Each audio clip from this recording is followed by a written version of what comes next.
This is the Good Government Show. The mayor is a really special job. You're so close to the community. You're immersed in it. That can be good and bad at times, but you really feel like you're in and of the people. 11 p.m. on Saturday night, my phone would just start lighting up with people like, I can't sleep.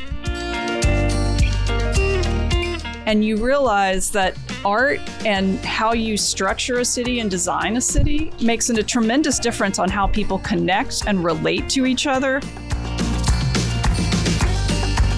You know, it was a meandering path to get here, but I have really enjoyed it. You know, when people lose battles, they don't say, we're on the losing end of this policy. What they do is say, these folks are bad people. They aren't listening. They accuse you of nefarious intent and bad character, as opposed to having a different policy perspective. Once again this year, I got to catch up with the mayor after her first year in office. I got to sit down with the mayor of Raleigh, North Carolina. Listen to how the mayor learned on the job. Welcome to the Good Government Show. I'm Dave Martin. First, help us share the message of good government by liking us and sharing us where we are on your favorite social media. Make sure to review us and share our show everywhere. We all need to talk about good government. Janet Cowell is now well into her second year as the mayor of Raleigh. We talked about how the first year went and what she learned. First, she said being a mayor is a job where you really are tied to the city you serve and the people. She says being mayor is a really special job. And she said it takes a lot of time and attention because being mayor really comes down to being responsive to the people. You're going to hear some of her highlights. Raleigh is a calmer and actually a quieter city. I'll let the mayor explain. But also, she faced some challenges that you can't prepare for. So, coming up, a year on the job with the mayor of Raleigh, North Carolina, Janet Cowell. We have a new partner here on the Good Government Show, HelloNation. This is a new digital magazine that showcases the best of cities across the nation. We'd all prefer if good news traveled faster. At HelloNation, positive stories don't just get told, they get amplified. HelloNation helps businesses, leaders, and communities share positive stories that matter, building trust, credibility, and meaningful connection. Through professionally produced podcasts, digital features, and targeted distribution, HelloNation positions you as the answer regular folks are looking for, while expanding and scaling your digital footprint across the platforms that people trust. Good news deserves momentum. Your city or your business can help spread the word of good news across the nation. At HelloNation, they don't just have advertisers, they have advertisers. Editorial content from trusted community leaders and cities that are helping spread the good news. Let HelloNation lift you up and lead the conversation. Visit HelloNation.com to learn more. Once you wrap up this episode of the Good Government Show, give a listen to our friends over at Good News for Lefties. This daily podcast highlights news stories that show there's more good news out there. Other people in government are really trying to do the right thing. That's Good News for Lefties. Listen where you're listening now. Welcome back to the Good Government Show. I'm very happy to have with me Janet Cowell, the mayor of Raleigh, North Carolina. Welcome back. Good to be back 1 year later. 1 year later. That's why I wanted to talk to you. You've been mayor for a year. Now, I know you had an extensive background in government to prepare you to be mayor, but what did you learn this year that you had no idea was going to happen to you as mayor?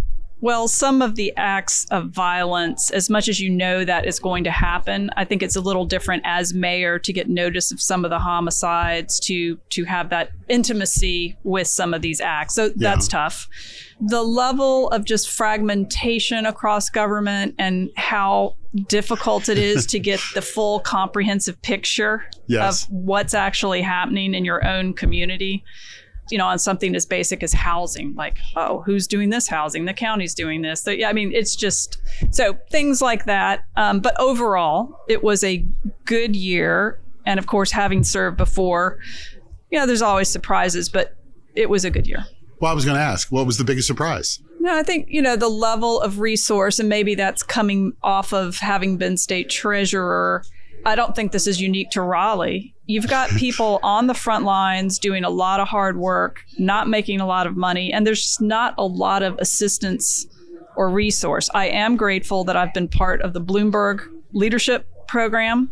I think that's one of the few individuals in the United States and globally, really, that recognizes the importance of cities. These are the economic engines. These are where the vast majority of human race live. Yes. And are we investing in them? You know, our governance structure in the United States, everything's about states. Maybe it's about counties, not much about cities themselves. So nothing's really suited for purpose when it comes to being mayor of a city. In the last year, have you ever once said, what was I thinking? Why did I get into this? You're laughing. Have you said that? Has that No. I mean, I have, believe me, people ask me that all the time. Yeah. What,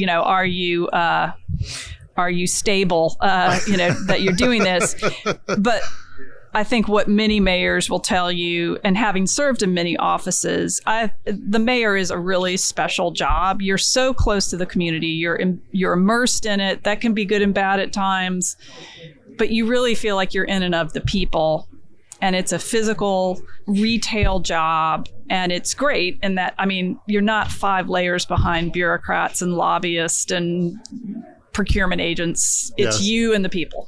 And has the reaction changed when people see you pumping gas, running into the grocery store, running into the hardware store? Yeah, I had a lot more direct authority as treasurer, but people don't get treasurer. Kids, much more selfies, like massive lines for selfies. Kids in grocery stores who are as young as 6 years old wanting to meet you in the vegetable section because kids understand what a mayor is. Have you gone out and talked to kids at schools? Yeah, which is some of the best experiences I've had. And I've gotten some great art. I helped put together a large playground and I got a number of drawings from different children thanking me, but I have some of those in my office. I've done a girls who run with running out there with little girls and their parents out trying to, run a 5K, just some really special moments with kids. What's the best thing that's happened to you in the last year? The best thing, I mean, there's so many of these moments you would never have. Just last week we had the monks come through Raleigh, North Carolina that were walking from Texas to DC. I don't know about this. Okay, yes. There's a bunch of Buddhist monks. We're recording this in January. Yes, and it is January, and they started out in Texas in the heat. All right. And they just hit the snowstorm. The day they were in Raleigh for their 91st day of walking, they have a dog. I mean, this has become a phenomena, and they're heading this way, right? We're in DC as we're speaking. They're heading this way. And in fact, the mayor of Richmond's here, and he called me. He's like, give me some tips on the monks. What did you tell him? Well, please tell me they're wearing snowshoes. No, well, the guy gave his speech in socks on the Capitol steps of the North Carolina State Capitol. The governor of North Carolina and I both greeted them. So there's some public safety issues. People are nuts over these monks. I guess. Yeah, you got to look that up. I will have to check into this. Monks, they've passed through Raleigh. Has there been a moment in the last year where you've said, "Oh no, I did not know this was going to be this bad"? I think, when you realize the lack of data, the lack of resource, the lack of tools, and here you are trying to solve issues. And these are things like mentally ill. We had a horrific murder by a mentally ill person that was just a random act of violence, murdered a teacher. And the frustration of not having some immediate solution, not being able to tell people. I've also, with issues of ICE, that this, community wanting you to say, I can protect you. I can make it all go away. You're going to be fine. This is never going to happen here. And I don't have that answer for them. What advice would you give someone who's thinking about running for mayor? Now that you've been in the office for a year, what would you say to someone? It's a great position, right? It does require a lot of personal resource in that you are not going to have 15 people. Maybe if you're the largest city mayor and you've got all these, minions around you, but for the most part, you're out there on your own. You don't have minions? You don't have security details. You've got some assistance, but you need a lot of personal resource to draw upon. You need, your stable sort of environment because you are going to be it's going to require a lot of you personally and how you can sort of manage and take care of yourself and be that stable presence for your community that they need. Do you think you've been successful in this year? I feel like I've had a number of people say that things feel calmer. They feel less, frenetic, that at least at the city level. Yes. I feel like there's a lot of strong fabric of community and being good neighbors in the city. And obviously that gets tested at times with some of these acts of violence or border patrol coming in or whatever. But Raleigh has really shown itself to me that the depth and breadth of that sense of community is strong. What stood out for you in the last year of something that you've been able to get started or a program that you're excited about? Well, this is this may not be the sexiest thing in the world, but one thing that became obvious after I was elected was noise ordinance. Like we have all these now mixed use, right? People were doing much more infill, and we had these incredibly loud bars. And I was getting blown up over the weekends with like 11 p.m. on Saturday night. My phone would just start lighting up with people like, I can't sleep. And we looked into the noise ordinance and found that we were not following best practice. Okay. And so this is a technical problem, but I love that it actually had a technical solution. And we hired a guy out of Austin, Texas, who certainly understands live music. Yeah. And I passed a new ordinance within, 9 months or something. And that now went into effect on January 1st. And I feel like it's working. So those kind of moments feel good, Yes. regardless of what that issue is. If there's a problem and you're able to actually solve it. So you solved one problem. Well, one down. That's right. How many did you go? Yeah, next to go. When we spoke last time, I went and found your State of the City address, which I thought was fantastic. I thought you were hilarious when you came out on stage promoting girls basketball. Yeah. And I think we put a link up and I urged people to go do that. I understand this year you've got something else planned. That's right. And so of course, is this a big event for you? Well, we do it once a year. And of Yeah. course, it's during March Madness and we have a lot of basketball in North Carolina. So the NC State Wolfpack was in the Final Four. And that's where I was encouraging people to watch. I do have season tickets this year, just so you know. This year, we are going to announce that we're going to do a poet laureate program in Raleigh. We've never had a poet laureate. And so as part of that, I am looking at urban poets, North Carolina poets, and just trying to think about the ways of which people has captured the urban experience and incorporate that into my State of the City. Where on earth did you get the idea to come up with a poet laureate for Raleigh? I've seen other poet laureates. And in fact, so this large park that I helped develop, Jackie Shelton Green was the first African-American state poet laureate in North Carolina. And we have a mural with one of her poems at this large playground in Raleigh. So I was starting to interface and realize some other cities have poet laureates, but we don't. We don't have a poet and laureate. This whole spoken word, I think, is very attractive to young people, high schoolers. You think about rap, you think about song lyrics, and how that could be incorporated as a way for people to connect with the city. Have you picked your poet laureate yet? No, we will announce that we are going to, and then we're going to go through we've been working with the State Poetry Foundation to get the right process, but we'll hope to name somebody within a matter of weeks after the State of the City. How is this good government? How is that good government? Yes, I mean... I will say, let me just talk about the role of public art. We have Thomas Danbo is an artist who creates large trolls, and these are friendly trolls, not, the evil trolls.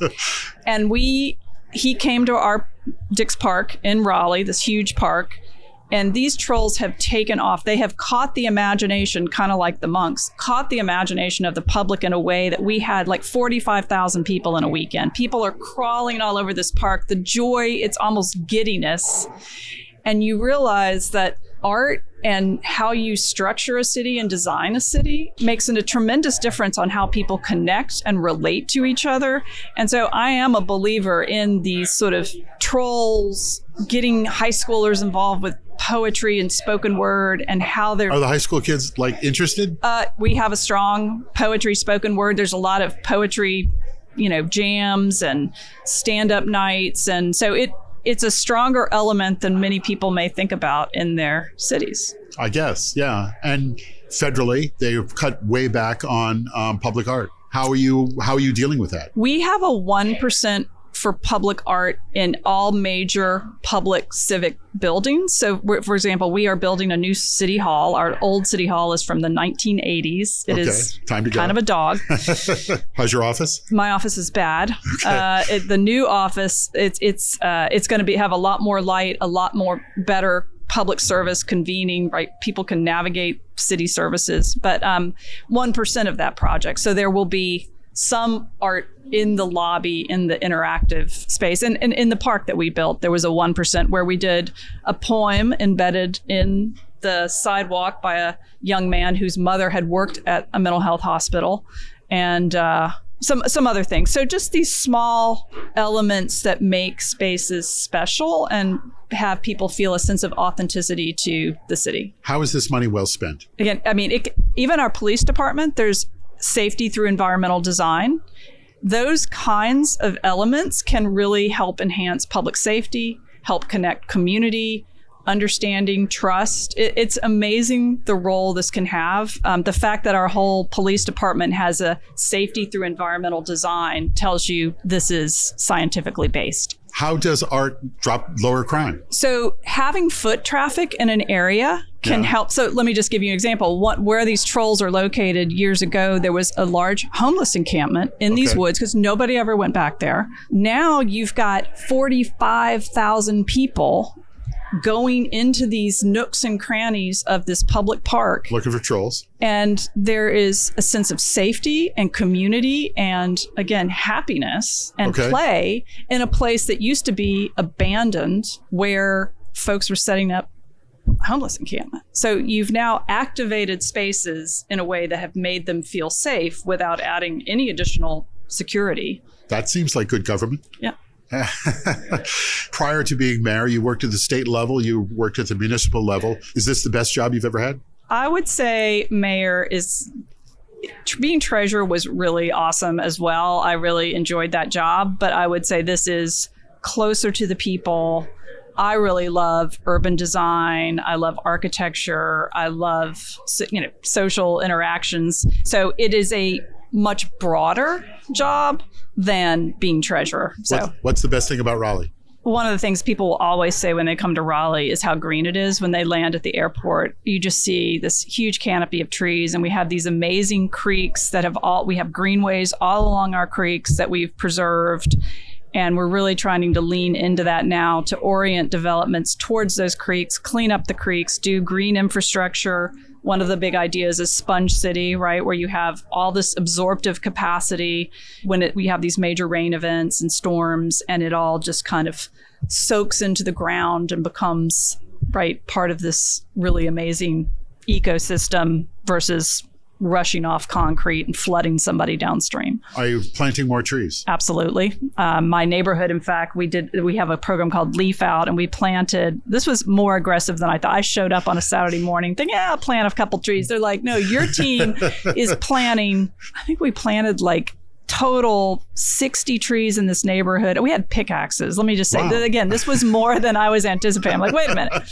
But we planted 16, I think my little team planted like 16, 18 trees or something in the right of way kind of medians. Okay. And we'll see, hopefully in spring, all these little trees will survive. All right. We'll see how you did. Yep. Are you having fun? I am having fun. There's a lot of moments of joy and just like, wow, I get to do this. Did you think you'd be here? Did you think that, this is where you would wind up as mayor? As you progressed along? I think it's a little bit, it was a meandering path to get here, but I have really enjoyed it. Yeah. Well, you must be doing something right. Last year, you were a rookie mayor and no one knew who you were, and now you're heading panels. So. Yeah. All right. That was the easy part. The Good Government Show is sponsored by Our. That's OUR for Our Community. Get involved. We hear that all the time from government leaders. Our co-brands with your government's name and logo. Your staff and the people you serve are connected and part of your community. From any device, your members provide reliable data and meaningful feedback. Ask a question like, do we want more parkland or better homeless services? More engaged conversations come through the Our app. Visit Ourco, that's OURCO.com, and book a demonstration. After you get done with this episode, hear more good government stories with our friends at How to Really Run a City. Former mayors Kasim Reed of Atlanta and Michael Nutter of Philadelphia, and their co-host, journalist and author Larry Platt, talk with guests and other mayors about how to really get stuff done in cities around the nation. Check them out where you're listening now or through their nonprofit news site, thephiladelphiacitizen.org/podcasts. We asked this before, and we're going to ask it again. Here's our Good Government Show questionnaire. Okay. Has your definition of good government changed in your year as mayor? I don't think so.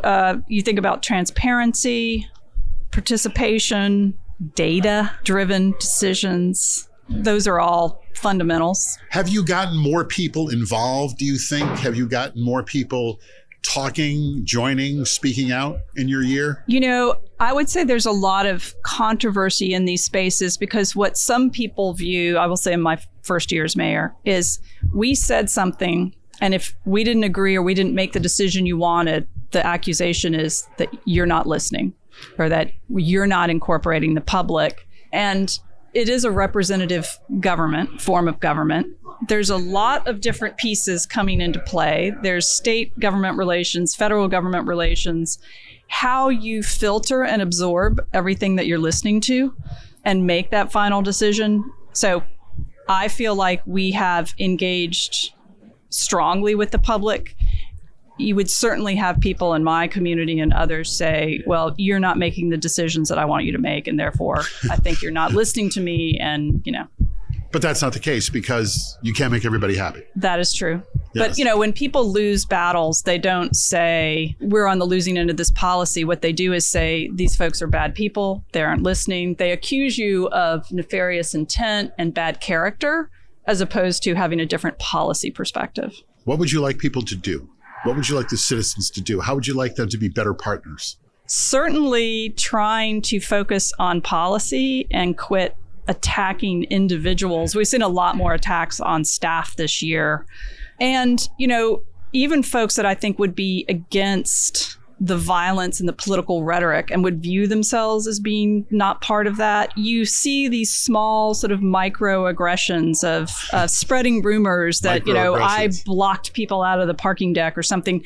I will say, even ironically, the day the monks came to Raleigh and everybody's about peace and love and these monks and mindfulness, somebody parked their car and blocked me into my driveway because my house was actually quite near where this monk's route was. And you're like, this is kind of ironic, right? That people who profess to care deeply about this love and gratitude, you know, are willing to block people into their driveway. 1 year in, what have you learned that you'd like other people to know about? The interconnectivity and the context of which you are mayor. I am mayor in a state where we have city manager form of government. We have a strong Republican supermajority, almost supermajority in our General Assembly, and we have a Republican federal government that has generally been hostile towards cities. So you have to think about all of those factors when you're making statements and how that's going to impact people in your city. So again, there's a lot to process and a lot of elements as you go into thinking about what you say, what you do.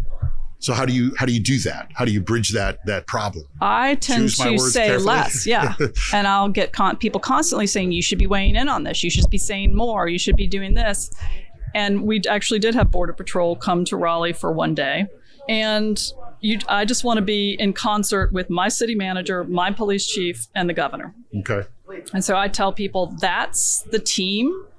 I'm not acting as a lone cowboy here. I am part of a team. Do people think you are? I think people think mayors could just go out and say what they want. Again, context matters. If you're the mayor of a super large city that's democratically controlled, you have a lot of power and you're in a democratic state, you may feel that that is the best thing and there's not going to be a lot of repercussions. In my case, I feel like I could hurt the least of those by making statements that may not have any tangible positive impact, certainly would be a symbolic statement, but could end up hurting vulnerable people in my community. There is a lack of faith in government. What can you do or what are you doing to restore that faith? Being present, right? I mean, I spend a lot of time on the ground so that you are in your community, you're at the important events in your community, you're trying to engage people that might not have been, and you're trying to be transparent about process, et cetera. So, I mean, those are the ways that I've tried to be a good leader and exhibit that government is doing good things in the community. You sort of answered this. Let me ask it a different way. What's the best part of the job? The best part of the job is getting to be in these special moments in your community that you would probably never be a part of if you weren't mayor. And that could be in a homeless shelter where you have like a really special interaction. I was at a vigil for those who died on the street. Unfortunately, that was about 50 people in our county last year who died kind of as a direct result of being unhoused. And you're there to light a candle and honor those 50 people. I mean, there's just a lot of moments that are special and make life, I call it life maybe more in technicolor versus black and white. Okay. All right. I asked you this before. I'm going to ask it again. What is your favorite thing to eat? What is the dish of Raleigh? The dish of Raleigh? The cuisine, yes. What are we having? Where are we going? What are we doing? Well, I'll tell you, we have 2 James Beard nominees, both of whom, one is a Bangladesh background, the other is Indian background. So wow. The dish of Raleigh, could be changing, but there's a lot of great cuisine in the city. I think people would still, of course, think about barbecue if they thought about your classic vinegar-based Eastern barbecue. That's vinegar-based? Yeah, vinegar-based. I can't get behind that. Sorry. Yeah.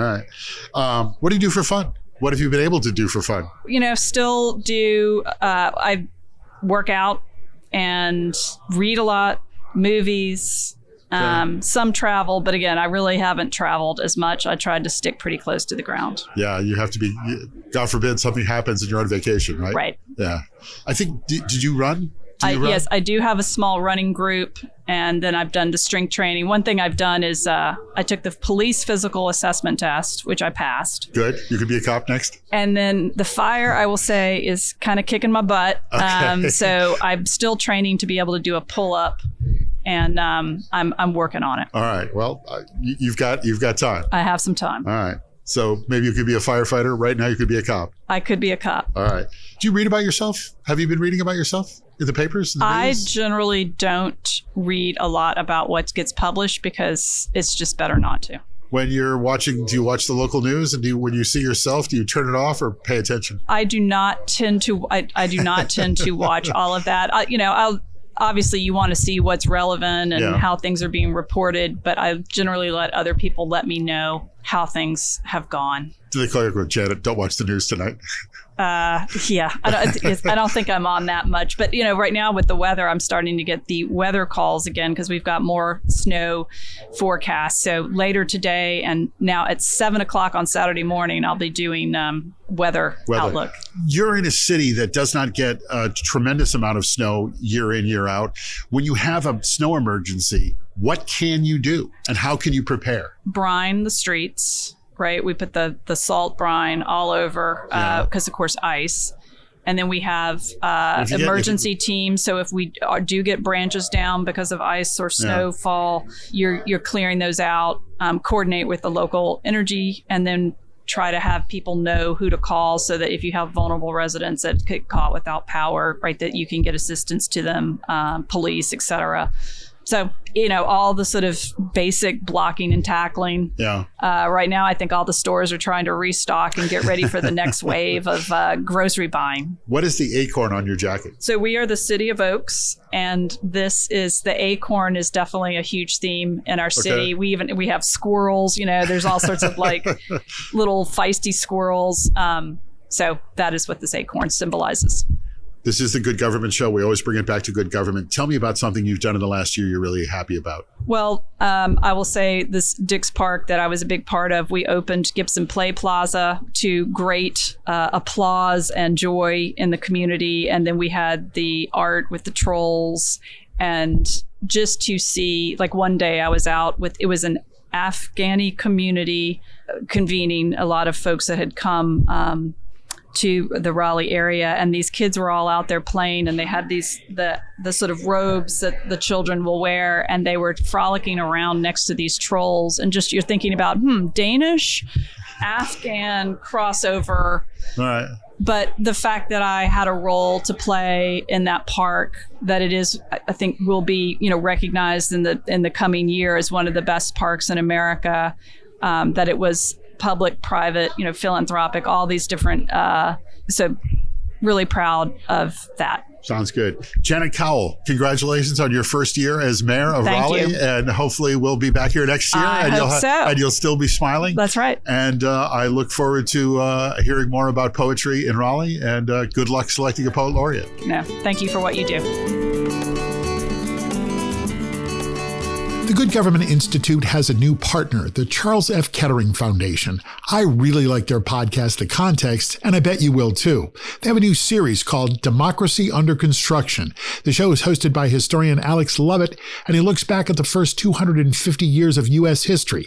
Alex digs into the moments that have pushed us towards an inclusive democracy. You can find it wherever you're listening right now, or visit kettering.org and give him a follow.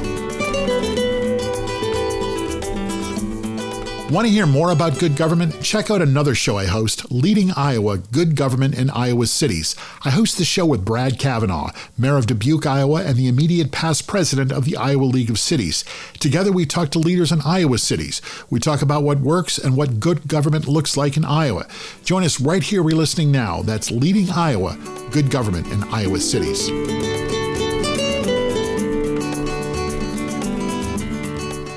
First, let's talk about the monks. They concluded their 109-day, 2,300-mile walk for peace in Washington. They made it. After the walk, the monks stayed in America, and it was only just in May that the monks went home to Thailand. Check out their Facebook page. We have a link in our show notes. It's a pretty incredible story. Now about the mayor's year. It's fun to be able to catch up with a city leader and listen to them talk about the job they took on, and to see how it changed for them and their city. See, I told you it was quieter in Raleigh. I actually watched her first State of the City speech. It was pretty impressive. There was a link in last year's episode. So I had to look at this year's speech. And this year she announced the city would have a new position, Poet Laureate for the city of Raleigh. We talked about that before she made the formal announcement. Well, that's good government. At least it's fun government. And that is good government. Arts are an important part of life. And it's good to see a mayor taking time to invest in the arts. Often it's one of the first things cut. Now, I hope she gets to take more selfies with kids in the parks and at the stores. That's fun government, too. Good luck, Mayor Cowell, on the fire department fitness training. Well, that's our show. Thanks for listening. Please like us and share us with your friends and review us right here where you're listening. And check out our website, goodgovernmentshow.com, for extras. Help us keep telling stories of good government in action everywhere. Join us again for another episode right here. I'm Dave Martin, and this is The Good Government Show. The Good Government Show is produced by the Good Government Institute, a nonprofit organization promoting civic engagement and civic education. All donations to the show help promote trust in government. You can donate at goodgovinstitute.org. That's goodgovinstitute.org. Executive producers are Jim Ludlow, Dave Martin, that's me, and David Snyder. Jason Stershik is our editor and producer. Join us again to hear good stories about our government right here on The Good Government Show.